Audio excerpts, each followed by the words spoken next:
Listen up here. The restaurant industry is grueling and unpredictable, just like this show, from the front of the house to the back of the house and all in between.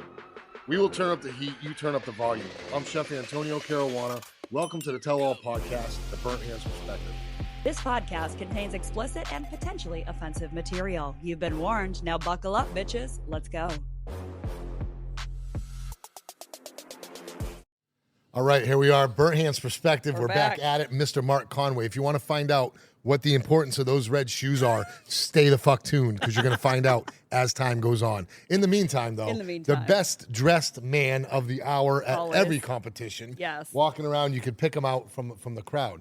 Like I said, stick around, you'll see why. Now, Mark, please tell us, because we have somewhat of a limited time, but it's, you know, we could talk for hours anyway, so we got to shoot that right out the gate now. The World Food Championships, let me tell you how I was introduced to Mark in the first place. Let's talk about this. You came into my restaurant many years ago, and you had a show you were producing before COVID, that stupid word, and it was Kitchen Ambush. The name of it alone was great. Is top tier. So bring in ingredients, locally sourced, throw it at the chef, see how we can incorporate it. I did it with you. You brought me peanut butter from a local peanut butter. What was her name again? Dee's Nuts. I love Dee's Nuts. Yep. So I'm like, that's so bad I said that out loud. Dee's. So anyway. She's great, though. Yeah, right. So he brought this peanut butter in. I didn't know what the fuck to do with it, because here I am, an Italian chef on the moment. So I ended up making an actually really good peanut butter polenta. Oh, and we did that with the Sarah lamb chops, and it came out fucking amazing. It did. You were the first person to ever say fuck on air. Absolutely. Still am. Oh, good. You were like, you brought me fucking peanut butter? Yeah. I was like, yeah, that's exactly why I did it. Yeah. And I made a red wine reduction to mimic a jelly. So it was like a peanut butter and jelly type of lamb chop. They actually came out real. It was really good. So when I ate them, I'm like, oh shit, can I do this somehow? Moving from then to on now, we haven't seen each other. I know one time you came in during the pandemic thing, when I had my dining room going, and you came in, and it was a great time seeing you there. And then that's when you started introducing your idea of the World Food Championships, or your involvement in it. This is a whole new level of conversation, because as a chef, as watching competitions, as actually avoiding competitions, because my competition is on the floor every friggin' night. So we live under that guise of competition. We have to compete with our guests, other chefs, our staff, everything. We're constantly in a competitive mindset. So watching competitions, to me, is not so entertaining, right? Because it gives me STDs. PTSD. It gives me STDs. That's a very different competition. Yeah, right. So PTSD, right? So there's no pill for that. No. Like the old quap. You know what I'm saying? No. So anyway, it brings me back to that. So this Mark, tell everybody here, because this is a food. The best part about this is the term you came up with. I think you came up with it. Food sport. Food sport. Yeah. Food sport. And fuck what it is. Oh my God. It's a sport. So it is a sport. Yeah. It's cool. Tell us about it, man. Tell us how you got involved, where you went from it, and where it is going, and how we can be involved still. So the funny thing about food sport is you have competitive cooking. We've seen it for years. It's been on television. It started early in PBS. Competitive cooking actually started way back at the state fairs. Those blue ribbon pies that Grandma used to do. Oh, you're right. Yeah. Yep. But Pillsbury. now you fast forward to what the World Food Championships does, and it's about 1,300 cooks from over 40 countries, broken onto 300 teams competing in 12 categories over 5 days. And it is truly a team cook. That's why you get the sport angle. It is running a red carpet. It is high octane, high speed, the biggest pressure you're going to get. Yeah. And you guys don't fake it like the TV shows where you let the clock run longer. Like, the clock is set, this is the time, and you have to stick to it. I mean, we have disqualifications all the time. Yeah. We also don't have when your time's up, just hands up. We don't do that. You have to take your dishes, run all the way down a red carpet, get it to that turning table before time runs out. If you don't, and you guys saw it, we had teams not make the turning table. They're out. They're out. They spend a year qualifying for this. And that goes out. around the world. Yeah. Around the country. So there's host events all year long that lead up to this. All around the world. True competition. And these people are winning to get up. They're not just you do have the golden ticket, which we can talk about. But for the most part, these people are competing at different levels on a stage, more so, right? In front of people, real time, real energy, real hype. Now, when I walked into this place, you and I went there with the team here, the whole team. Yeah. We showed up, and when I walked into this place, I went by what Mark told me. I'd never been to it before. Like every chef out there, it's another competition. Da, da, da. Wrong. Instantly, I was wrong. I walked in this place. I'm like, we got off the airplane. Yeah. And Indianapolis whole airport was looked covered. like they set Like it Vegas. up for us. It looked like Vegas. Yeah. World food champions, this, that, and the other. Da, da, da, da, da. I'm like, this is set up for us. As we walk through here, they're just going to take it all down. The prop is up. That's what it felt like. Yeah. It was so intense. Yeah. So when we got to this place, the fairgrounds where it was in the auditorium, it literally looked like the center, like where if you're at the Super Bowl, where you would see the press booth, the announcement booth, and all that hype and all the merch and all that stuff. It was amazing. The red 40 carpet, kitchens, a stage. I mean, you guys lay out all of it. and they were already cooking. Big. Yeah, we got there. You already had the juniors competition started. So I think from us, and I mean, he's obviously more in the culinary world than I am in that sense of the kitchen, but I never knew the levels of competition or how much competition was out there for chefs or cooking. Right. Well, I didn't either. This is different. It's like, this is different. It's crazy. Yeah, this in particular one, you're not wrong. And with my culinary knowledge and where I've been, of course I've done the contest. I have my awards. I've won my little contests, especially coming up as I was younger. I have all that stuff, yes. But they were nothing like this. Yeah, this is something that's out of reach. I mean, you have to go there to see it. I sound like a salesman right now, but I am kind of, because I believe This in it. show is not sponsored by the World Food Championships, but it could be. Yeah, but I have this connection to it. I was out there. I'm like a kid in a candy shop, man. Right. I'm walking down the aisles. The energy's going off. People are cooking over here. People are running over here. We're gonna play. We have to B-roll the hell out of this clip right here. Yeah, we have all the footage of it. But talk about how it formed, because it started small. You guys grew it over 12 years, and you're now, I mean, it's reaching the big stages where you're growing again. So, I mean, what was the evolution in that, and how did they come up with, like, it evolved into a food sport? So our founder, Mike McLeod, was part of KCBS, and that's the Big Barbecue Association, and he was huge in the barbecue world, and really saw a void for everything else. What about the other categories? What about the other types of food? What about the other competitors? So he formed the very first World Food Championships, and it was in Vegas. You can actually, I think, see it on Hulu. Really? Okay. Wow. 12 years ago. 12 years ago. It was a wow moment. It's when everything we didn't know. Yeah. Now we know all the stuff we don't know. So then from there, it went to Orlando, learned even more we didn't know, went to Orange Beach, Alabama. That's where I came in, is when Orange Beach. And we're outside in the dirt, under tents. There's dust and sand blowing all through the tents. You're in Orange Beach, Alabama during the off season. Is There's there even nothing a beach there? I think they close it officially. The water goes away and everything. It's a lake? As soon as winter, just a dry area. I mean, it was insane. Orange, you glad it's not water? Orange, you glad we're not there anymore.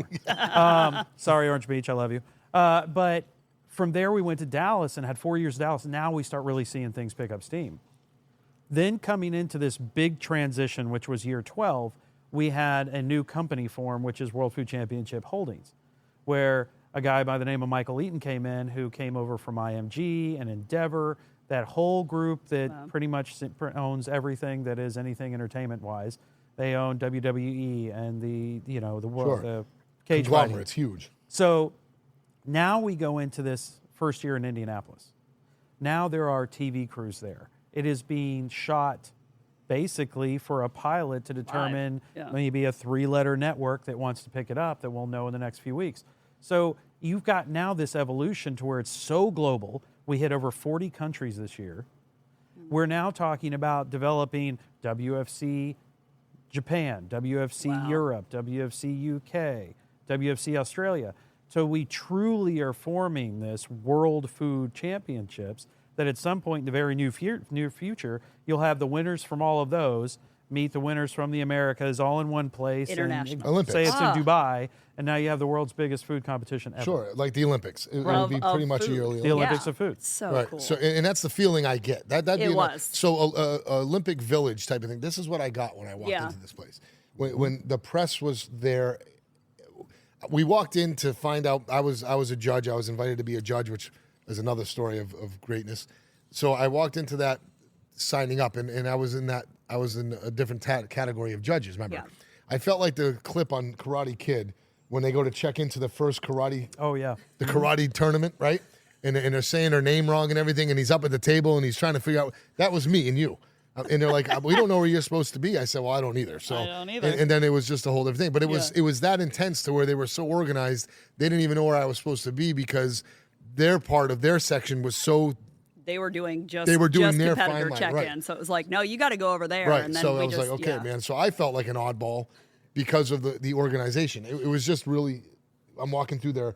You know, you walk in through the pantry where the competitors can food get pantry. all their food.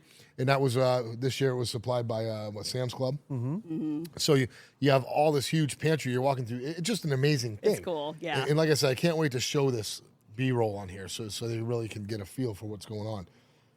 So in the future here, we're talking, you have chefs that have made the Food Network, Absolutely. right? That You have celebrity chefs now that literally came from that.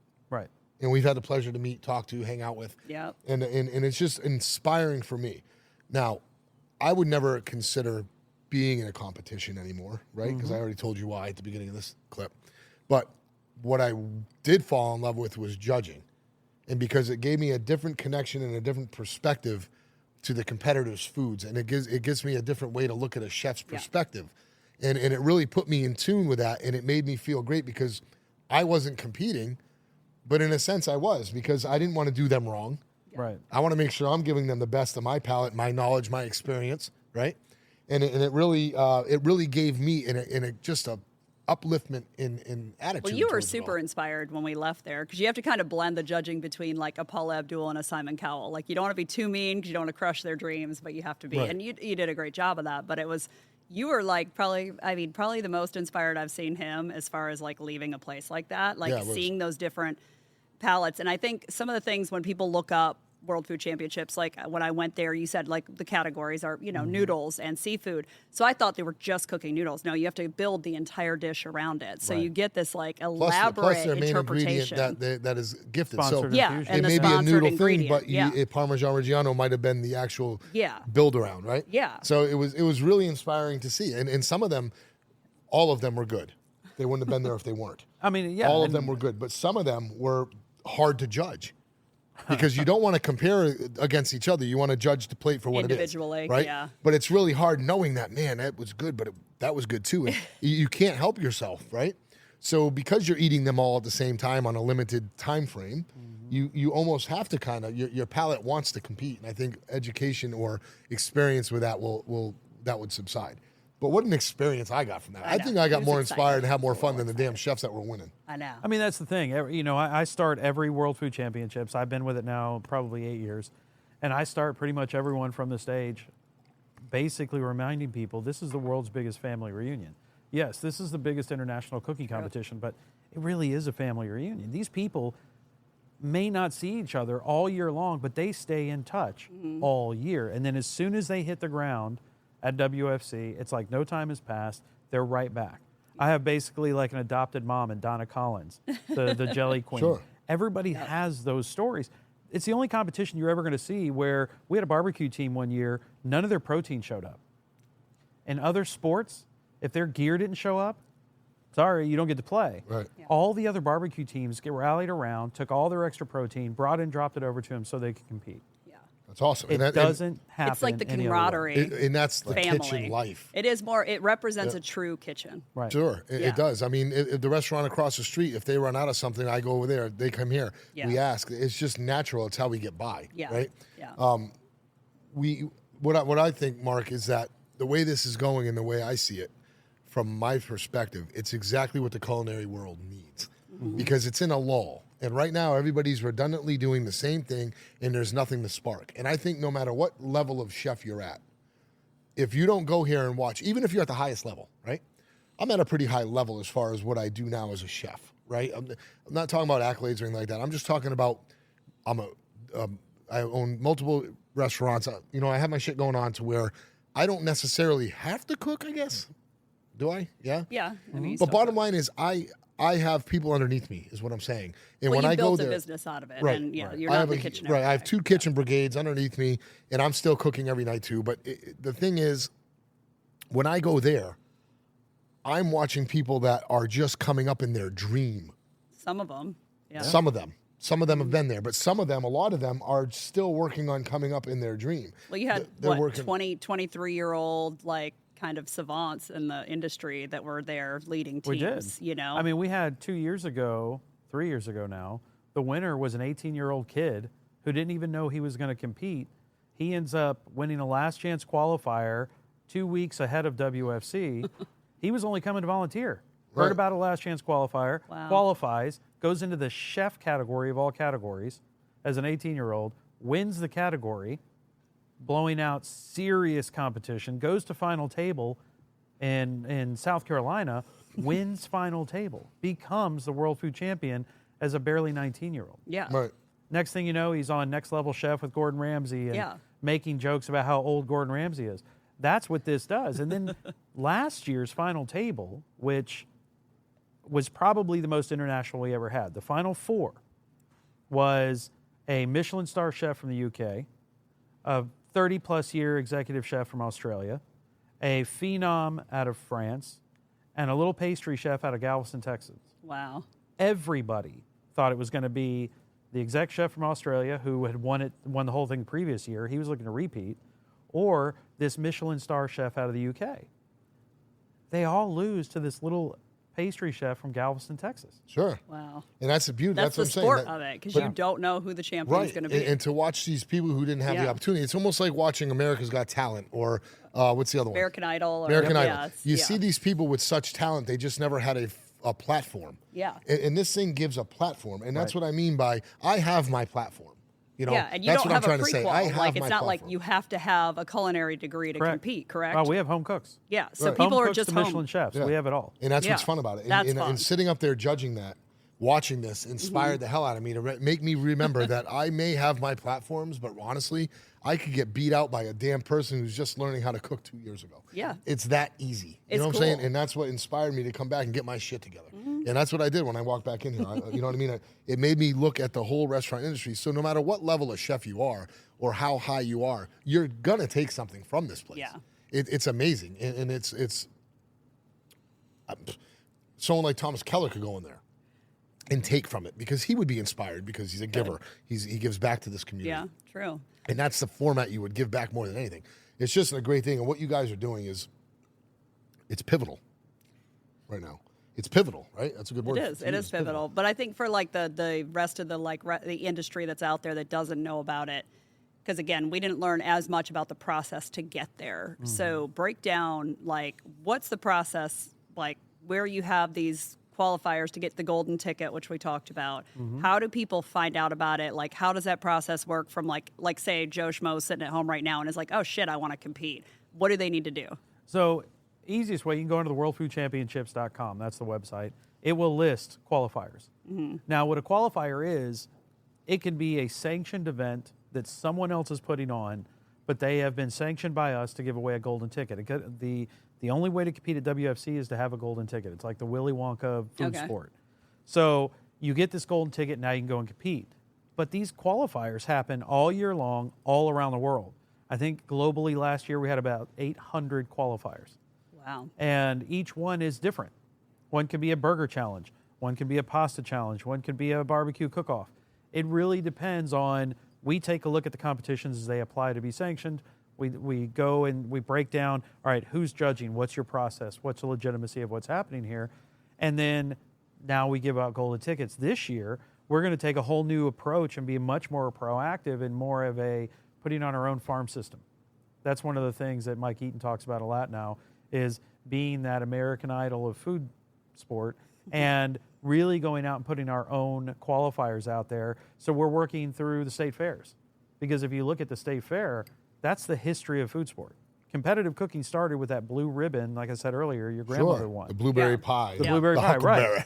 So now we want to build out full-blown cooking competitions at these state fairs because they're all over the country. They're actually all over the world. And now we can have this feeder network, a farm system. Homegrown organic. Yeah.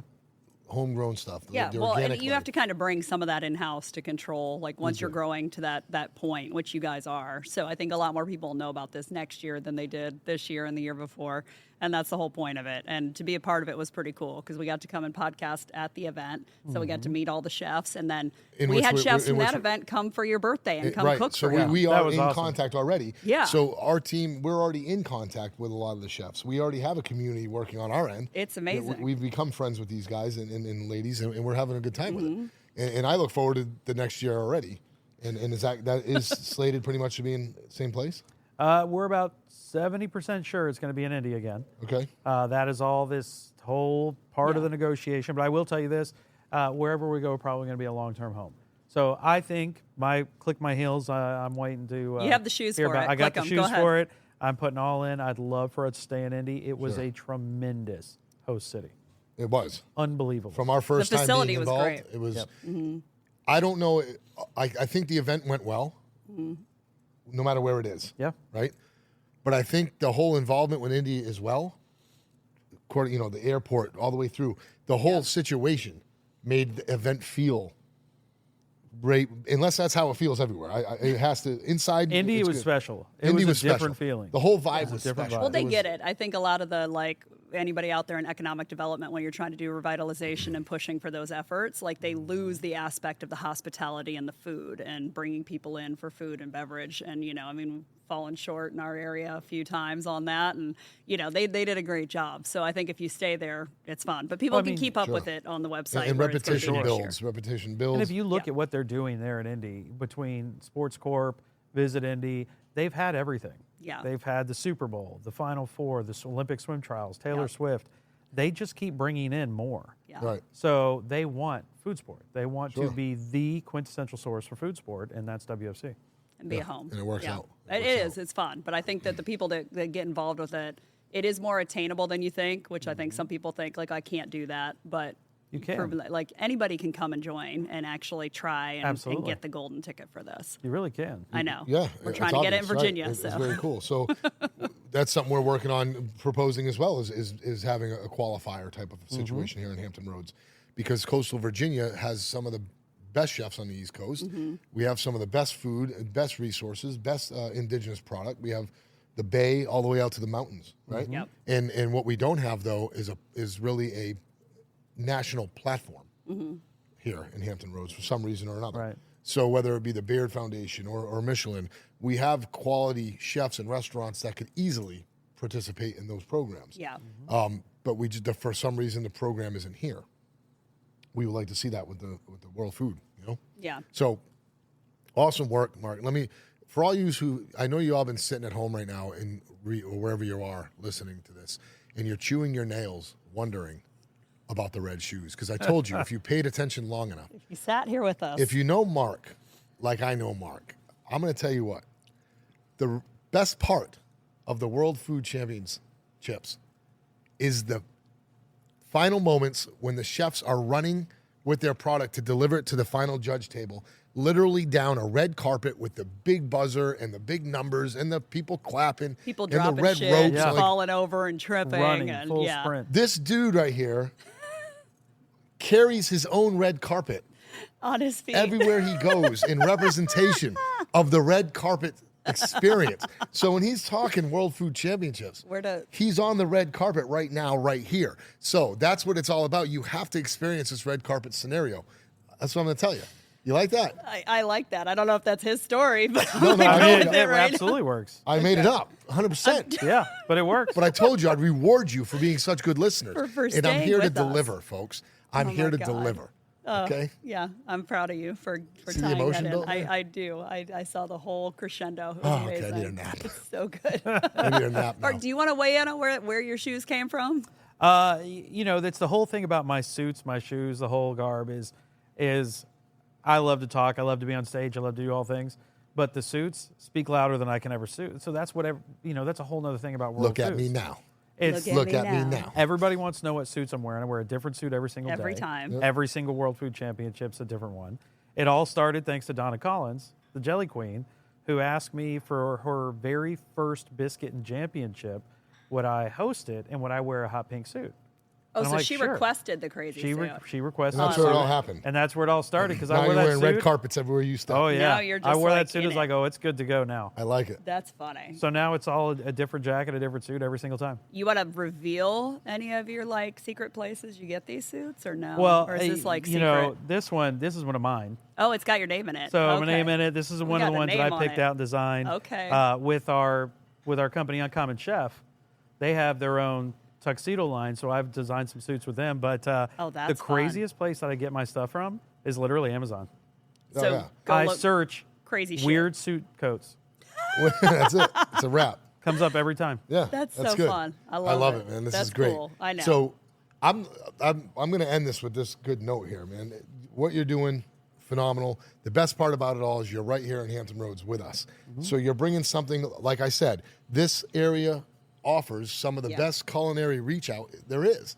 And Mark, is from right here. He lives right here in Norfolk, correct? Yep. Yeah. And my restaurant's in Norfolk. I have one in Chesapeake.